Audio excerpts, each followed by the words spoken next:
G'day road riders, it's Mick Matheson here in South Africa on a South African motorcycle adventures tour doing the best road trip in South Africa.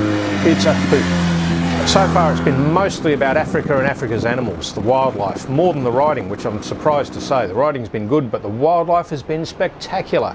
We've seen all sorts of stuff. We've got up close to a cheetah, which is a really rare treat. We've seen elephants, giraffes, hippos, rhinoceros, hyenas in a wallow. We've seen warthogs in wallows. Now they're funny looking things. Millions of impala. They're like kangaroo over here, except smaller. You still wouldn't want to hit one. And I'll tell you what, once you've had an elephant cross the road in front of you, you'll stop complaining about wombats. They suddenly don't seem quite so scary. Now the riding, surprisingly, has not quite been the highlight yet, but we've been heading around through Pretoria, around Kruger and places where it's fairly flat. We've got the edge of the Drakensberg Ranges and a few others like that where we did have some good corners and short passes, but now that we've hit the coast, that's when the riding is really starting to get a lot more fun. Today we crossed some beautiful roads, long sweeping corners, and even though we had to bypass the main passes that we were supposed to do because of roadworks, we still got some beautiful curves in there, lovely views, and the sun came out, which was just spectacular.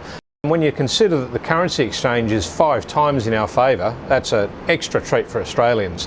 Normally it's the other way around, but it's really cheap to travel here. The food's cheap, the accommodation is fantastic and cheap. You get to stay in places like this. It's just fantastic. Can't speak highly enough of it. So anyway, halfway through, a few more days to go, some fantastic riding coming up. We'll be back with you shortly and show you some of that.